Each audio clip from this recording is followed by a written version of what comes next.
Hi, I'm Gordon from Camera Labs, and this is my review of the Fujifilm GFX 100S, a medium format mirrorless camera with 100 megapixels, built-in stabilization, and 4K video. Announced in January 2021, it's the fourth model in Fujifilm's GFX series, inheriting the sensor from the flagship GFX 100, but squeezing it into a more compact and much more affordable body. Indeed, at $6,000 or £5,500, the GFX 100S is almost half the price of the previous GFX 100, while featuring essentially the same photo and video quality. It also marks the end of the GFX 50S, which has now become discontinued. Revealingly, as Fujifilm's pushing GFX prices down, some new full-frame bodies are reaching for ever higher prices. Sony's Alpha 1 on the left here actually costs $500 or £1,000 more than the GFX 100S on the right, and while they're obviously quite different cameras, aiming at different types of photographers, it is an interesting overlap and by no means the last one we'll see. Since both cameras were in for testing at the same time and share roughly similar pricing, I thought it'd be fun to make a bunch of photo and video comparisons between them, and I've put all of those in a separate video which I'll link to here when it's ready. Oh, and if you enjoy what I do, remember you can show your support by following my channel. Thanks a lot. The GFX 100S represents a significant reduction in overall heft compared to the previous models, some of which may have looked relatively compact in one direction, only to reveal a surprisingly chunky protrusion from another. In contrast, the 100S looks and feels a lot more like a chunky enthusiast class DSLR, not dissimilar in your hands to say a Canon 5D or Nikon D800. So how has Fujifilm managed the miniaturization? Well, thanks to a new IBIS and shutter unit, the 100S can relocate its battery into the grip, allowing the body to lose the bulky rear section of earlier models, not to mention reduce the height compared to the GFX 100. The result is a shorter and much slimmer body, measuring 150 by 104 by 44mm and weighing 900 grams with battery and viewfinder. That's built into this model. It may lose the portrait grip and dual batteries of the GFX 100, but is smaller all round and 500 grams lighter, while still retaining weather resistance, built-in stabilization, and that big high-resolution sensor. Meanwhile, Fujifilm has switched batteries from the twin NP T125 packs of earlier GFX models to a single NP-W235 that was originally introduced on the X-T4, which Fujifilm reckons is good for 460 frames here. Now that's obviously less than the GFX 100, roughly half the number, but it's still acceptable, although in the absence of an optional battery grip, heavy users should of course carry spare packs. Some cost and space savings have also been achieved by using a fixed electronic viewfinder rather than the removable one on the 100, and it sports a 3.69 million dot OLED with 0.77 times magnification. Now, this may be smaller and lower resolution than the GFX 100, although it still remains large compared to many other mirrorless cameras. I tested the 100S alongside the Sony Alpha 1, which has a high-resolution viewfinder that in terms of size actually looks roughly similar in height to the GFX, but a bit wider. Sure, the Sony viewfinder looked more detailed overall, but in use the 100S viewfinder looked better than its specifications imply, perhaps because Fujifilm may be driving it in more modes at the full resolution than some rivals do. Put it this way, I never felt it held the camera back, including magnifying the view for precise manual focus or checking that focus in playback. The main monitor remains a 3.2-inch touchscreen with a triaxial mount that can angle 90 degrees up, 45 degrees down, or 60 degrees to the side. Since most owners will stay behind the camera, I don't feel it misses out on not facing forward. In terms of physical controls, there's a traditional PASM mode dial on the upper left shoulder, with a switch to select between stills and movies. That's a different approach to how the GFX 100 worked. And like recent Fujifilm bodies, the 100S considerately remembers separate settings for video and photo modes.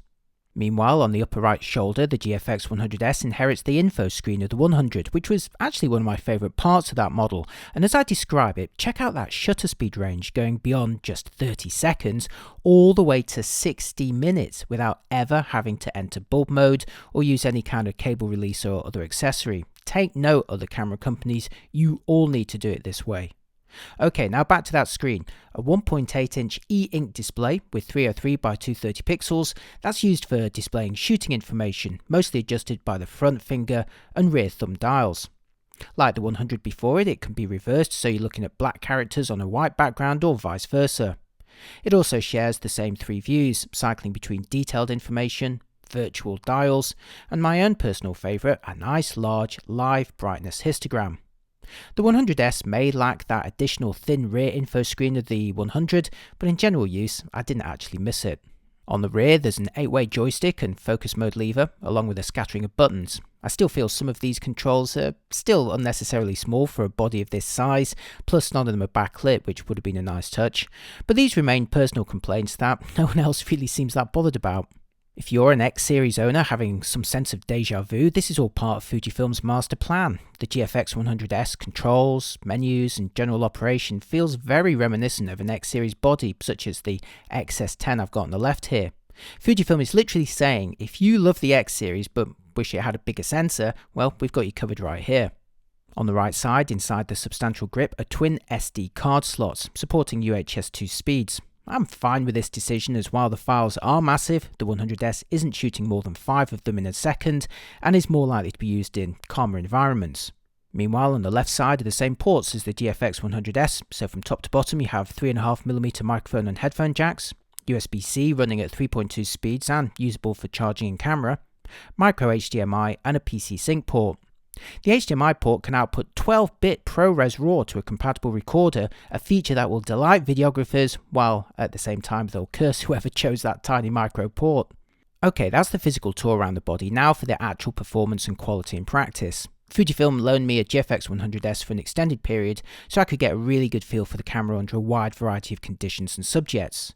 I shot landscapes, portraits and long exposures, as well as archive, and a mix of interior and exterior locations. I used 4 GF prime lenses in my tests, all weather sealed, starting with the 23mm f4, an ultra wide angle that's equivalent to 18mm on full frame and costing around $2,600. The 45mm f2.8, a mild wide angle that's equivalent to 36mm and costing $1,700. The 50mm f3.5, a really compact general purpose lens equivalent to 40mm and costing $1,000. And the most recent 80mm f1.7, a short, bright aperture telephoto equivalent to 63mm and costing $2,300. As always, when building a system, you will need to take lenses into consideration, and while the GF lenses are great quality, there's simply a lot more choice available for full-frame bodies, including many cheaper options, albeit obviously non-corrected for a bigger sensor. I enjoyed shooting with all 4 lenses, but particularly the GF 50mm f3.5, which transforms the GFX 100S into a surprisingly compact and light system that you can take almost anywhere and use quite casually while still enjoying very high quality results. And that's thanks to literally the big selling point of the GFX 100S, that 100 megapixel sensor inherited from the GFX 100 and allowing both cameras to capture enormously detailed images in a single frame without relying on composite pixel shift modes, although they have those too. But it's not just about the big high-res sensor. What makes it surprisingly usable for a medium format camera is the fact it's stabilized within the body and employs a respectable phase detect AF system, both increasing your chances of a sharp result, even handheld. Here's the view through the GFX 100S fitted with the GF 45mm lens with IBIS disabled, where you can see the view is a little wobbly, and don't forget even the smallest shakes will impact the potential of a very high resolution sensor. Once IBIS is enabled in the menus, the view becomes much steadier as you compose, again maximising your chances of hand-holding a decent image, even at the full 100 megapixels. Here's a shot I took with the GFX 100S and GF 45mm at 1/10 of a second. Now that was the slowest shutter speed I could personally reliably handhold this combination using IBIS while enjoying a sharp result. And now on the right, the same shot taken at the same shutter speed but without IBIS, showing how much shakier it is. On the day I needed to boost the shutter to an 80th of a second or faster to handhold a sharp result without IBIS, so the built-in stabilization was giving me around 3 stops of compensation in practice. Now, that is below Fujifilm's quotes for the GFX 100S, but it still transforms the overall usability and hit rate of the camera. It's also great for videos I'll show you later. In terms of focus, here's the GFX 100S in single AF mode when fitted with the GF 45mm 2.8, pulling focus between the 2 bottles, and it's as fast as many mirrorless cameras with smaller lenses. For a tougher test, here it is with the recent GF 80mm 1.7, the brightest aperture lens in the system, and the camera still refocuses pretty quickly and confidently. Since most of us are familiar with full-frame and APS-C cameras performing similarly to these results, it's easy to dismiss this as just being normal, but for medium format it's anything but normal. Until the GFX 100, most medium format cameras were relatively slow to focus and often limited in areas and tracking options. Now don't get me wrong, if you shoot sports or fast wildlife, you'll still enjoy far greater success with a modern Sony or Canon body, and in my tests the eye detection with the largest aperture lenses wasn't as foolproof either. But in medium format terms, the GFX 100 and the new S are impressively quick, so much so they often feel like using a smaller format camera, and that is a huge achievement in handling. Okay, now down to the real business. What kind of image quality can you expect from a sensor that's not only 66% greater in surface area than full frame, but having around double the total megapixels of even the best models out there?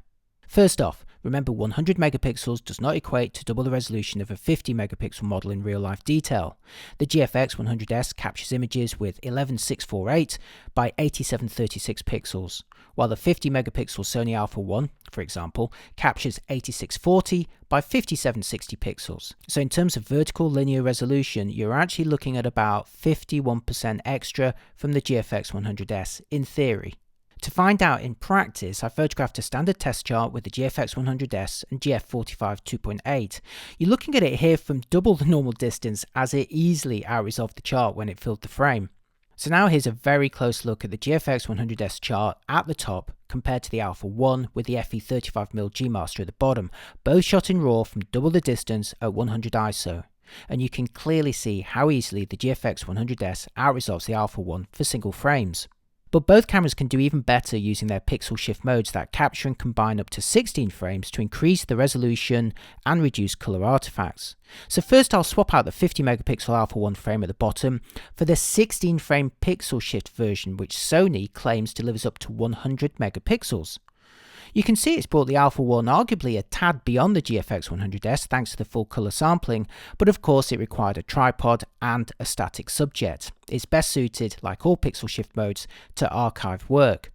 Plus, the GFX 100S can actually do the same trick, so now let's swap its single frame at the top for a 16 frame composite claiming up to 400 megapixels, where it's clearly now out-resolving the Sony pixel shift file at the bottom. So much so, I've out-resolved the chart again.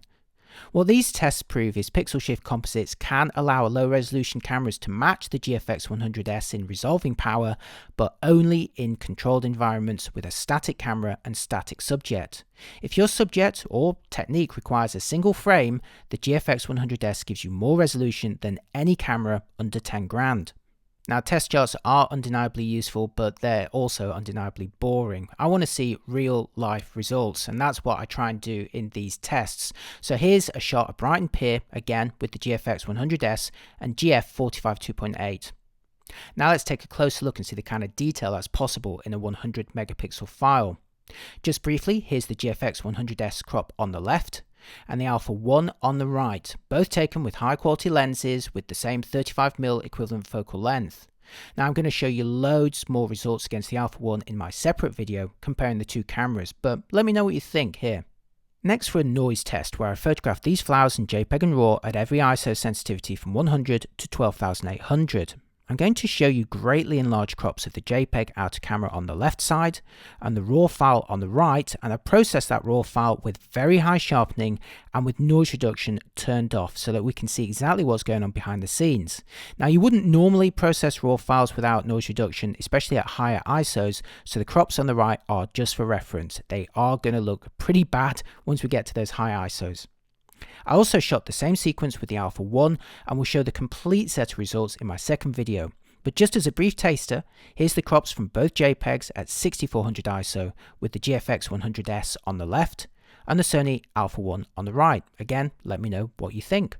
Moving on to dynamic range, I shot this 2-minute long exposure of Brighton's Old West Pier using the GFX 100S and GF50mm at f16 and 100 ISO with long exposure noise reduction disabled. This is the JPEG straight out of camera using the Velvia film simulation, again reinforcing why I love shooting with Fujifilm cameras. Their JPEGs just look great without any work. But let's open the 16-bit RAW file in Adobe Camera Raw and see how much we can lift those shadows. If I drag the slider all the way to the right, you can easily reveal colour and texture on those previously dark columns, and these are lit only by distant street lamps. There's also loads of latitude at the other end to boost the highlights if you like, so plenty of dynamic range if you like to play around with your files in this sort of way. Before my final verdict, a quick look at video on the GFX 100S, which sports similar options to the X-T4, so you get an uncropped 4K up to 30p, although this time using a larger sensor. Here's a couple of handheld clips showing how easy it is to film casually thanks to the built-in stabilization. Unlike the photos, the out-of-camera quality can be very good. Here's a clip I filmed in the standard ProView simulation from a tripod, and now punched in for a closer look at the top from the GFX 100S, and in the bottom from the Alpha 1, both filming with 35mm equivalent lenses. Here both cameras may be delivering 4K images with the same number of pixels, but they generate those frames in different ways with different results. 4K from one camera isn't always the same as 4K on another, and I'll go into more detail with extra comparisons in my second video. Video autofocus on the GFX 100S looks and feels a lot like the X series bodies, so the phase detect system gets the job done while mostly avoiding overshooting at either end, but it also hesitates from time to time during the process. I've seen similar hesitance on many X series bodies for video focus in my tests, presumably sharing similar AF algorithms, and this is an area where Fujifilm can definitely improve compared to the best of its rivals. Similarly, while face and eye detection, seen here using the GF 80mm at 1.7, can certainly refocus on me as I change position, it lacks the ultimate confidence of the latest Canon and Sony bodies, especially for maintaining focus on a subject that keeps moving and doesn't pause. So it's fine for filming mostly static pieces to camera, but less effective at tracking motion. Okay, now for my final verdict, and as I wrap up this review, I'll show you a selection of photos I took with the GFX 100S and those 4 lenses I showed you earlier. All are JPEGs out of camera, and you can take a closer look in my review at cameralabs.com. The GFX 100S is Fujifilm's most compelling digital medium format camera to date, taking the advances of the earlier 100 and squeezing them into a body that's considerably more compact and almost half the price. Like the model before it, the 100S delivers hugely detailed images with the easy out-of-camera quality we've come to expect from Fujifilm, coupled with modern autofocus and built-in stabilization that makes the camera handle more like a nimble, smaller format. But unlike the hefty 100 with its built-in portrait grip, the 100S is physically more akin to a semi-pro DSLR in your hands, like a Canon EOS 5D or Nikon D800. Of course, the GF lenses are typically larger and more expensive to accommodate the bigger sensor behind them, but fit the GF 53.5 and you have a surprisingly portable system that just happens to be capturing superior images to anything currently costing less than 10 grand, and again the technology inside allows you to achieve that full potential in fairly casual use. While the $6,000 or £5,500 body price clearly ranks it as an expensive camera, it is a relative bargain in the medium format world, and crucially now crosses over into the territory of flagship full framers like the Sony Alpha 1. Now, these are of course very different cameras. The GFX 100S may be one of the fastest and most responsive medium format cameras to date, but if you're into capturing fast sports or wildlife, it can't hold a candle to the best of the smaller formats. And again in my tests, the stabilization and eye detection weren't as consistently foolproof either. Plus again, there's the lenses to consider. Fujifilm has steadily grown the GF catalogue now to 12 lenses at the time I made this review, including 3 zooms, a fast telephoto, a compact general purpose, and a teleconverter too. But the full frame market simply has considerably more choice in focal lengths, apertures, physical sizes, and crucially pricing. Putting together a GFX system is going to require some investment. Ultimately, the GFX 100S is ideal for those who demand the best image quality under 5 figures and who desire a different experience to full frame. I've always loved how Fujifilm engages with my heart as well as my head, and like the X series bodies, I simply enjoyed shooting with the GFX 100S a great deal. It couples the style of the X series, both in terms of physical design and out-of-camera quality, with the refreshingly different approach to shooting with a larger sensor and its correspondingly longer focal length lenses. The result is one of the most inspirational and satisfying cameras that I've used for a long time. If it suits your style of shooting, and you have the budget, the GFX 100S is simply a tremendous camera, and I look forward to seeing how Fujifilm grows the system. As I mentioned earlier, I'm also working on a separate video comparing the GFX 100S directly against the Sony Alpha 1 in a number of image quality tests that go beyond what I've shown here. Sure, they're wildly different cameras, but it's fun to see what 2 models at a similar price, but with alternative approaches to photography, can do in practice, and when it's ready, I'll link to it here. Be sure not to miss any of my reviews by subscribing, it really does help, and if you found this one particularly useful, there's links below to shout me a coffee or grab yourself a copy of my in-camera book which features a load of images from Fujifilm cameras. Thanks for watching, and I'll see you next time. Bye bye.